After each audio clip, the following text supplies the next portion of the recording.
Sekolah itu sangat tidak efektif. Bayangin, cuma formalitas doang. Sekolah itu sangat tidak efektif. Sekolah itu cuma formalitas. Keren. Ini kritik seorang siswa yang menurut saya sangat luar biasa.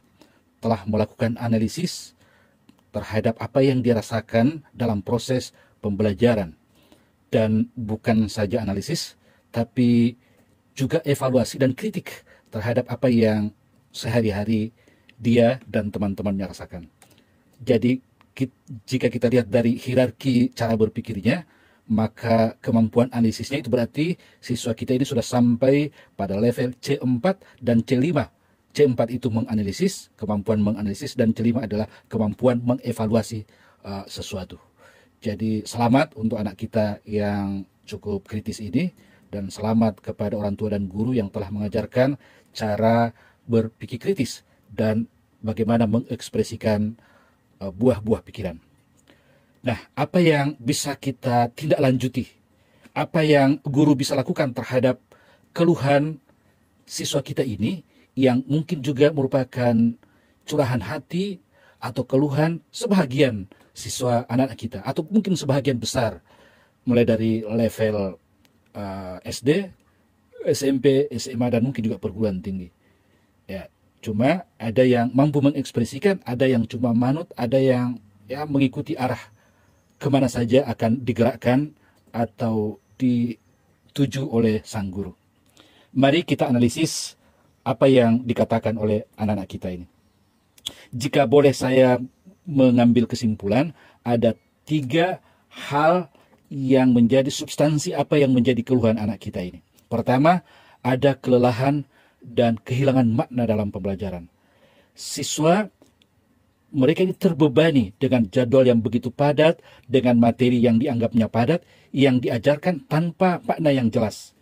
Jadi pemahamannya kurang, tetapi yang dirasakan justru merasa dikebut, merasa dikejar-kejar, dan ini membuat mereka kehilangan motivasi untuk belajar.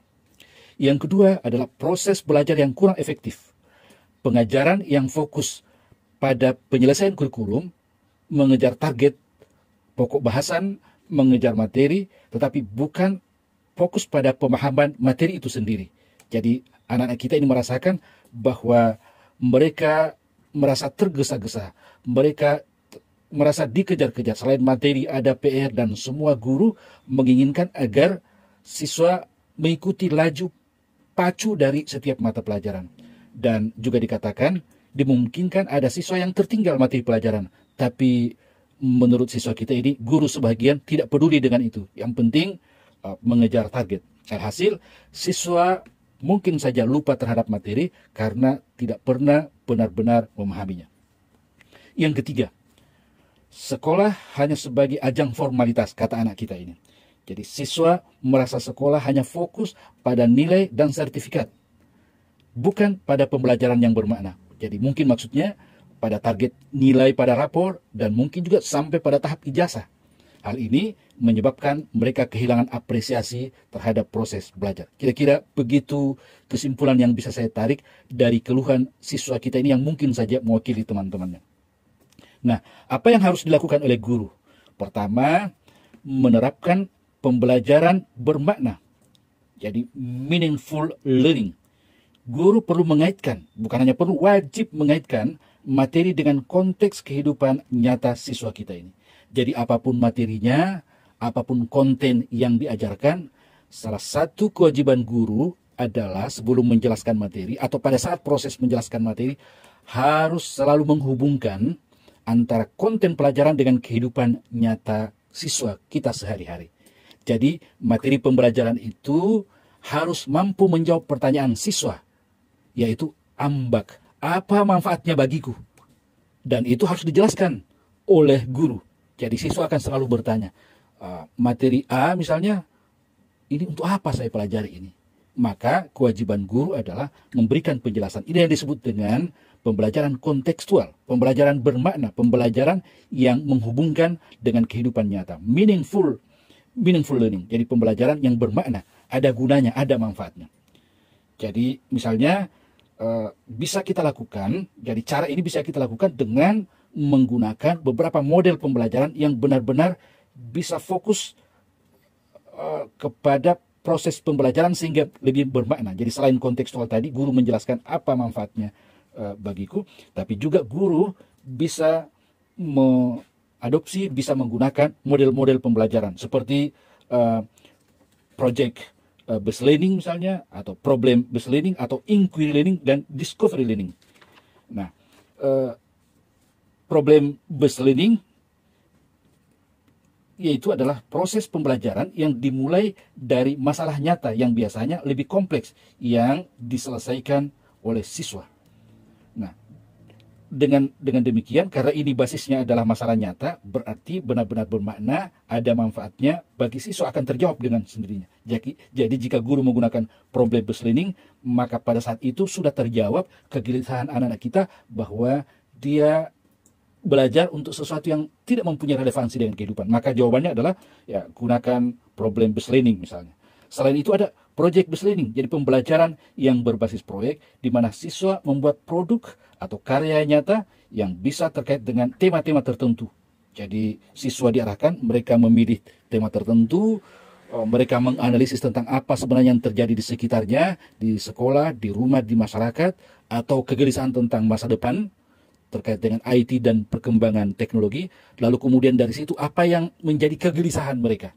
Nah, dari situ berarti sudah ada masalah yang ingin diselesaikan, lalu ada perencanaannya, ada proses persiapannya, ada pelaksanaannya, sampai kepada tahap penyelesaian produk atau project, lalu kemudian dilaporkan. Dan itu akan lebih bermakna. Itu contoh bagaimana menjawab keluhan siswa tentang pelajaran itu tidak berguna sama sekali. Yang kedua yang bisa dilakukan oleh guru adalah fokus pada pemahaman, bukan sekedar penyelesaian target kurikulum. Guru harus mampu memastikan bahwa siswa benar-benar memahami materi sebelumnya, materi sebelum melanjutkan ke topik berikutnya. Ini bisa dicapai dengan melakukan evaluasi formatif, melakukan diskusi, melakukan remedi bagi siswa yang belum paham. Sebenarnya, salah satu semangat dari kurikulum Merdeka untuk tidak terlalu materi tidak terlalu banyak, maka penggabungan fase A pada kelas 1-2 dengan materi yang sama dikeroyok atau dicapai untuk dua kelas yang berbeda. Sebenarnya ini salah satu ikhtiar agar terjadi mastery learning, fokusnya adalah ketuntasan pada pembelajaran. Jadi materinya sedikit, yang sedikit itu malah dibagi ke dua kelas. Fase B misalnya, kontennya sama, materi pelajarannya sama, dipelajari pada kelas 3 dan 4. Fase C, materinya sama, lalu kemudian dibagi kelas 5 dan 6. Demikian juga fase D, kelas 7 sampai 9, fase E itu kelas 10, fase F 11 sampai 12. Jadi sebenarnya ada sisi yang positif dari kurikulum Merdeka jika ini akan dievaluasi. Ini salah satu ikhtiar, salah satu cara perancang kurikulum Merdeka agar tidak terlalu banyak dalam materi pelajarannya. Sehingga fokus guru adalah pada ketuntasan pembelajarannya. Nah, tentu mungkin masih ada cara lain lagi agar betul-betul ketuntasan pembelajaran itu menjadi fokus pada guru. Tuntaskan.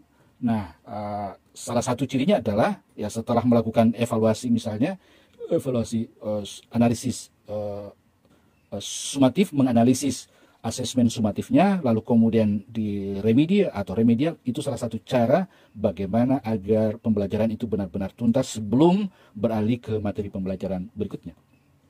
Yang ketiga adalah yang bisa dilakukan oleh guru untuk menjawab keluhan siswa kita ini adalah menciptakan lingkungan belajar yang lebih fleksibel.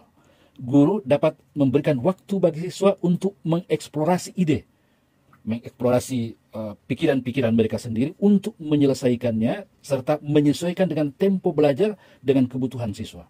Nah, di sini sebenarnya pentingnya yang disebut dengan asesmen diagnostik. Guru bisa menelusuri menggunakan metode dan cara tertentu agar terdeteksi kemampuan siswa masing-masing, preferensi belajarnya, pilihan cara belajarnya, dan seterusnya, dan juga bisa ditindaklanjuti dengan pembelajaran berdiferensiasi. Sehingga dengan demikian keluhan siswa ini dapat dijawab dengan menyalurkan, membelajarkan siswa sesuai dengan minatnya, sesuai dengan bakatnya, sesuai dengan gaya belajarnya, sesuai dengan jenis kecerdasannya. Dengan demikian maka pembelajaran itu siswa akan merasa bahwa cara belajar seperti ini benar-benar sesuai dengan cara saya, style saya. Dengan demikian, pembelajaran akan dirasakan sangat bermakna. Lalu, apa yang harus dilakukan oleh sekolah? Jadi kalau tadi bagaimana guru menjawab, sekarang di tingkat sekolah, apa yang bisa dilakukan terhadap keluhan siswa kita ini?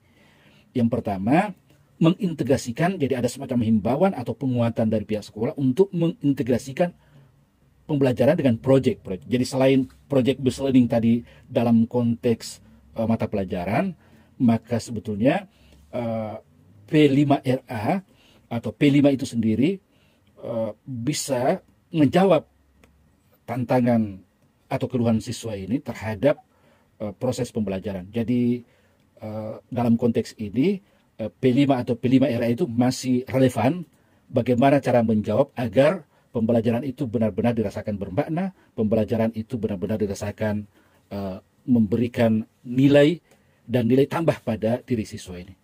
Jadi proyek yang melibatkan siswa dalam penyelesaian isu-isu nyata, dan ini akan menghidupkan pembelajaran dan menumbuhkan keterampilan abad 21, yaitu kita kenal dengan 4C. Ya, kreativitas, critical thinking atau berpikir kritis, kemampuan berkomunikasi, dan kemampuan berkolaborasi. Nah, dengan kolaborasi ini mereka akan merasa lebih bermakna. Dengan komunikasi antar mereka dan dengan guru selaku fasilitator, maka pembelajaran itu akan lebih bermakna dibandingkan dengan satu arah dijelaskan.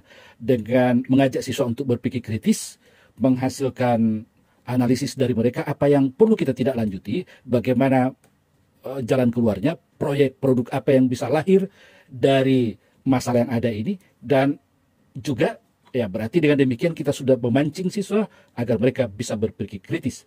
Demikian juga kreativitas. Nah, dengan demikian sudah mampu menjawab keluhan siswa kita ini. Yang kedua adalah mengurangi tekanan pada pencapaian nilai akademis. Jadi ini di tingkat sekolah, sekolah perlu menciptakan budaya penghargaan terhadap proses belajar. Jadi prosesnya. Nah, tentu ini hanya akan lahir, walaupun ini eksekusinya di tingkat guru, tapi kepala sekolah atau wakil kepala sekolah bidang kurikulum mesti selalu mengingatkan kepada guru agar lebih fokus pada proses pembelajaran. Itu sebabnya saya memahami betul semangat dari kurikulum Merdeka misalnya. Jadi lebih fokus pada asesmen formatif prosesnya itu, bukan pada sumatif. Ya, walaupun itu sumatif juga menjadi penting untuk mengetahui proses pembelajaran, hasil dari proses pembelajaran, tapi ada rambu-rambu dalam kurikulum Merdeka agar asesmen sumatif di akhir semester itu tidak wajib dilakukan. Mengapa lahir kebijakan seperti itu? Karena sebetulnya sang perancang kurikulum itu menghendaki sebetulnya tujuannya bukan segala-galanya pada nilai akhir, tapi yang diinginkan adalah pada prosesnya. Proses pembelajaran itu justru itu yang penting. Jadi ini yang kita bisa tangkap semangatnya dari kurikulum Merdeka untuk mungkin masih bisa menjadi bahan pertimbangan seperti apa semangatnya. Walaupun tentu ada bagian-bagian yang harus diperbaiki. Termasuk juga ujian. Mengapa jadi pikiran besarnya, jadi pikiran besar, gagasan besar dari perancang kurikulum itu, mengapa ujian akhir itu tidak ada? Karena sebenarnya ditiadakan karena sebenarnya yang mau dipentingkan lebih jauh adalah soal proses pembelajaran itu sendiri, asesmennya, prosesnya itu sendiri. Sorry. Nah, ya tentu ya kebijakan ini terlepas dari pro kontra, ya ada banyak hal yang perlu dibenahi, didiskusikan terkait dari ini. Tapi semangatnya sebenarnya itu. Jadi intinya adalah bagaimana agar proses pembelajaran itu benar-benar menjadi perhatian guru. Ya, model pembelajarannya, metode pembelajarannya, asesmennya, remedialnya, dan seterusnya. Jadi bukan fokus hanya pada hasil akhir saja. Nah, hal ini bisa diwujudkan melalui pengakuan tentang prestasi non-akademis, ya, seperti kreativitas dan inovasi. Jadi yang juga perlu diapresiasi adalah kegiatan-kegiatan yang non-akademik. Non-akademik. Jadi saya sering mengatakan pada guru ketika pelatihan atau kepala sekolah, boleh silahkan ketika di akhir semester silahkan umumkan untuk menyebutkan siswa-siswa yang nilai akademiknya tinggi, ya sebagai ranking 1, ranking 2 dan seterusnya, silakan saja. Tetapi jangan lupa masih ada aspek non-kognitif yang mesti diapresiasi. Ya, kalau sanggup panggil juga siapa siswa yang paling disiplin nomor 1, siapa siswa yang paling disiplin nomor 2, siapa yang paling sabar, siapa yang paling tekun, siapa yang paling juaranya menghormati guru, siapa yang rajin beribadah misalnya sholat duha, siapa yang paling khusyuk, tertib dalam melaksanakan sholat misalnya, itu perlu sebuah diberikan penilaian.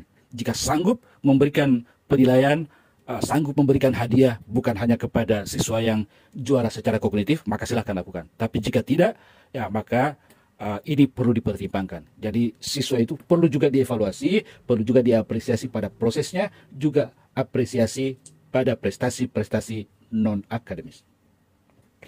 Nah, lalu apa yang bisa dilakukan oleh pemerintah terhadap keluhan siswa kita ini? Jadi mesti ini disikapi dengan serius. Bukan hanya kita kritik anaknya, tapi juga menjadi bahan introspeksi bagi guru, bagi sekolah, dan bagi pemerintah. Apa yang bisa dilakukan oleh pemerintah? Pertama, merevisi kurikulum untuk mengutamakan kualitas belajarnya. Jadi perlu semangat dalam kurikulum baru. Jika ini ada gagasan baru dari Menteri Pendidikan Dasar dan Menengah tentang pentingnya fokus pada kualitas pembelajaran. Jadi pemerintah misalnya dapat mengurangi beban materi di kurikulum. Jadi jika tadi kurikulum Merdeka sudah meringkas, memilih materi-materi esensi dengan adanya sistem fase, maka kurikulum yang baru, jika ini ada, maka fokusnya pada kompetensi substansi atau materi esensial yang lebih aplikatif dalam kehidupan sehari-hari. Jadi jumlah bahan pelajaran itu bisa dikurangi, tapi lebih fokus sedikit, tapi lebih bermakna pada kehidupan sehari-hari anak-anak kita dan bekalnya ke depan. Yang kedua, apa yang harus dilakukan oleh pemerintah adalah mendorong kebijakan evaluasi alternatif. Ya, yaitu mengganti sistem penilaian berbasis angka atau kuantitatif dengan penilaian berbasis portofolio, berbasis karya, berbasis produk, dan menilai proses belajar siswa secara holistik. Jadi tidak saja fokus pada nilai angka, tetapi memberikan apresiasi, memberikan asesmen terhadap hal-hal yang sifatnya produk, karya, portofolio, dan lainnya. Yang ketiga yang bisa dilakukan oleh pemerintah adalah melatih guru untuk melakukan inovasi pembelajaran. Jadi pemerintah harus fokus untuk menyediakan pelatihan berkelanjutan bagi guru agar mampu menerapkan metode pembelajaran, model-model pembelajaran, pendekatan pembelajaran inovatif seperti project based learning, problem based learning, inquiry discovery. Ya, termasuk apa yang digagas oleh Pak Menteri, deep learning. Jadi pembelajaran yang mendalam. Jadi sebenarnya itu bukan kurikulum. Jadi kurikulum itu adalah garis besarnya. Di dalam kurikulum itu ada banyak hal. Salah satu diantaranya adalah pendekatan. Jadi deep learning itu sebenarnya hanyalah sebuah pendekatan. Nah, ini juga yang perlu kita koreksi sebagai catatan. Tidak berarti, ya walaupun kurikulum baru itu hadir beserta paket pendekatan pembelajaran, tidak berarti bahwa pendekatan pembelajaran yang sudah ada itu menjadi batal. Salah satu contohnya misalnya pendekatan pembelajaran berdiferensiasi yang melekat atau identik dengan kurikulum Merdeka. Atau pada kurikulum 2013 pendekatan saintifik. Nah, kesalahan berpikir sebagian guru adalah dianggapnya bahwa ketika sebuah kurikulum atau yang kurikulum baru yang hadir dengan pendekatan pembelajarannya, maka pendekatan pembelajaran pada kurikulum sebelumnya sudah tidak berlaku. Anggaplah kurikulum baru nanti ini hadir dengan pendekatan deep learning, dianggap bahwa pendekatan pembelajaran berdiferensiasi sudah tidak relevan dan tidak bisa dipakai lagi. Apalagi pembelajaran pendekatan saintifik pada kurikulum 2013. Ini anggapan yang keliru. Jadi yang tepat adalah bahwa semua pendekatan itu masih akan terus relevan tergantung kepada sifat konten materi pelajaran dan suasana pembelajaran yang diinginkan oleh guru. Pendekatan mana yang lebih tepat, teman-teman sekalian guru dan pendidik yang saya hormati. Itu yang mungkin juga perlu menjadi perhatian kita, mengoreksi, mengevaluasi cara berpikir kita. Yang keempat, yang bisa dilakukan oleh pemerintah adalah mengatur keseimbangan jam belajar siswa. Jadi pemerintah dapat mengeluarkan kebijakan yang mengurangi waktu belajar formal di sekolah. Ya, jadi dengan kurangnya konten pembelajaran, dan dengan demikian bisa menambah waktu untuk kegiatan eksplorasi, pengembangan minat, dan termasuk istirahat. Jadi durasi waktu istirahat itu bisa diperpanjang, ya, dan diperpanjang pun berkualitas. Ya, salah satu misalnya yang bisa dilakukan adalah ketika jam istirahat, ya, maka bisa di setel audio yang bisa didengarkan oleh siswa, ya, musik-musik instrumental, ya, sehingga siswa bisa relaksasi. Selain mereka ke kantin, mereka ngobrol dengan teman, duduk santai dan seterusnya, anak-anak kita bisa relaksasi dengan mendengarkan musik-musik instrumental, ya, atau kalau di madrasah mungkin murattal dan sebagainya. Tentu masih banyak cara lain lagi. Nah,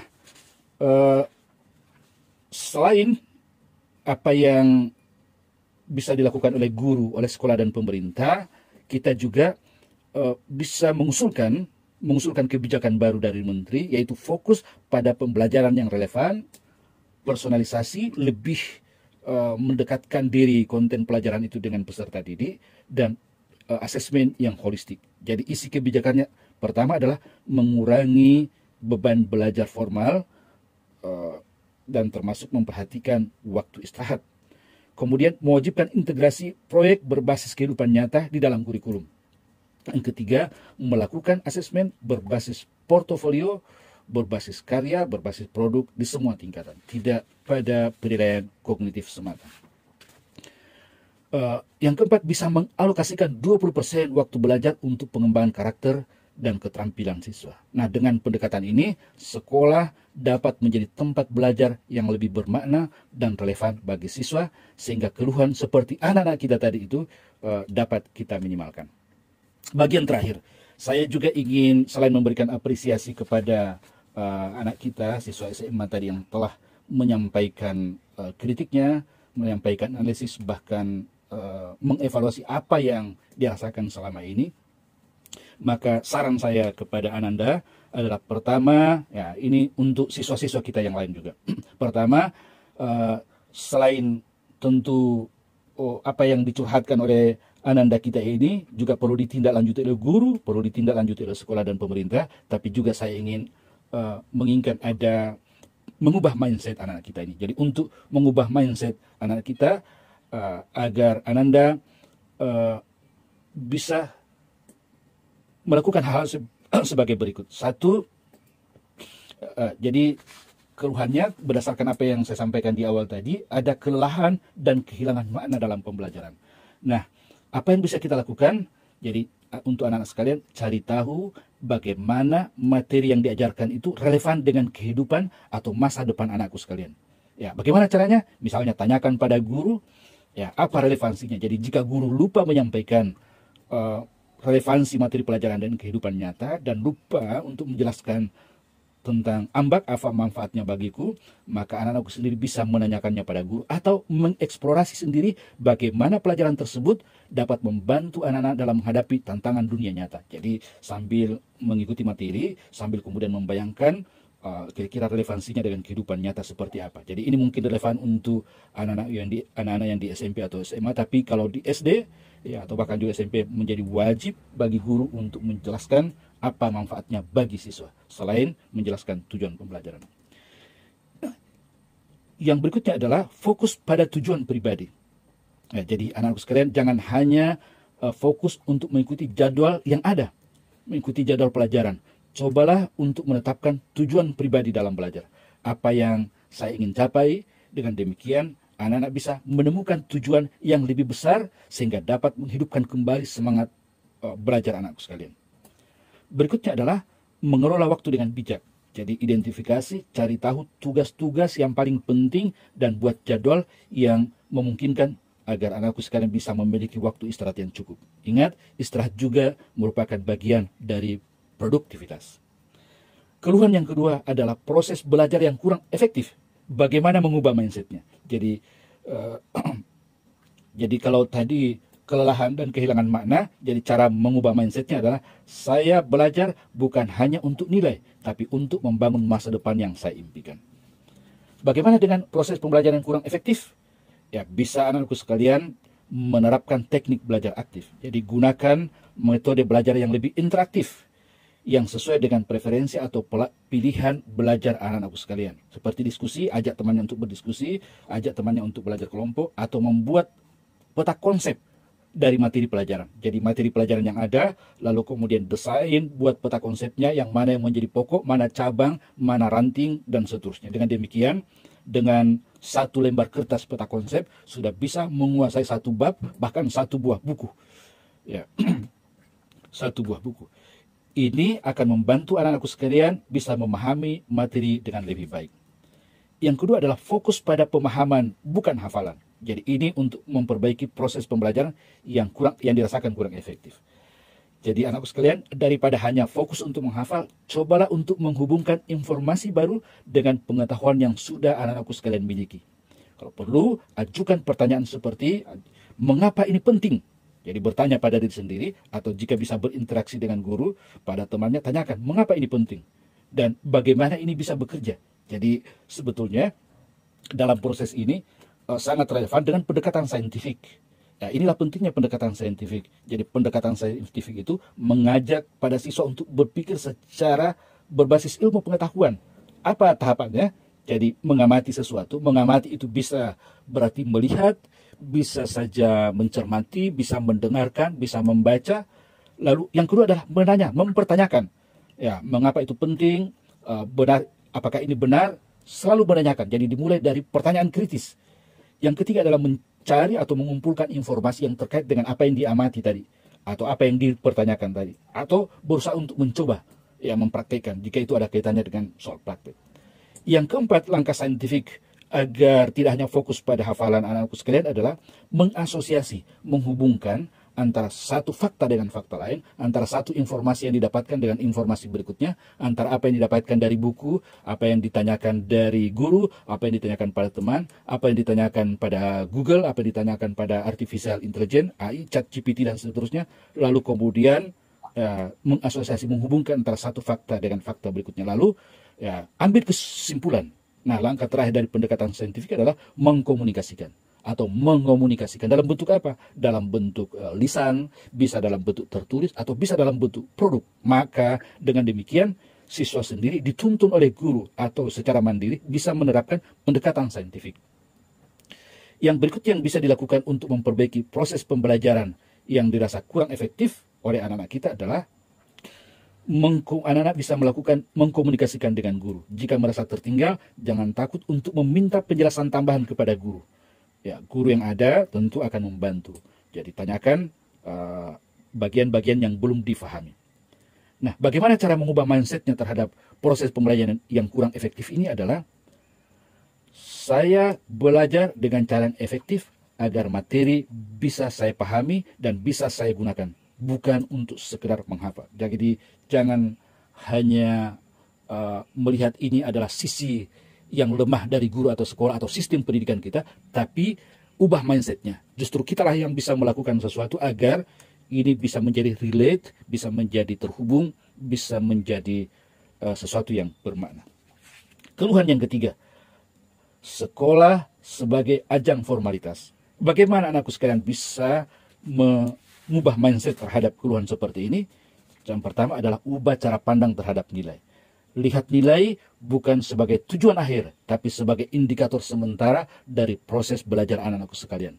Kegagalan bukan akhir, tapi peluang untuk belajar lebih baik lagi. Apa yang bisa dilakukan lagi? Eksplorasi di luar kurikulum. Gunakan waktu di sekolah untuk mengembangkan keterampilan lain seperti keterampilan berpikir kritis, keterampilan bekerja sama dengan tim, atau keterampilan untuk berkomunikasi yang lebih penting daripada sekedar nilai-nilai akademis. Tentu itu juga penting. Berikutnya adalah hargai proses belajar. Sadari bahwa belajar bukan hanya untuk saat ini, tapi juga intervensi untuk masa depan kita. Jadi kita mengintervensi sendiri, tapi sekaligus ini adalah investasi untuk masa depan anak-anakku sekalian. Jangan hanya mengejar hasil, tapi nikmatilah prosesnya. Bagaimana mindset yang harus kita tanamkan dalam pikiran anak-anak sekalian terhadap anggapan bahwa sekolah hanya sebagai ajang formalitas yang berfokus pada nilai dan sertifikat, mungkin rapor yang dimaksud, mungkin juga ijazah. Tanamkanlah dalam pikiran bahwa sekolah adalah tempat saya belajar bagaimana menghadapi dunia, bukan sekedar tempat mencari nilai. Salam edukasi, salam Intinya inspirasi. saya ingin menyampaikan bahwa jika teman-teman mendapat manfaat dari channel ini, silakan bagikan pada orang-orang yang dikasihi. Bagikan pula pada grup media sosial teman-teman. Dengan demikian, mereka pun bisa mendapat informasi, mungkin saja bisa terinspirasi dan tercerahkan. Karena berbagi itu indah, berbagi itu ibadah. Salam edukasi, salam inspirasi.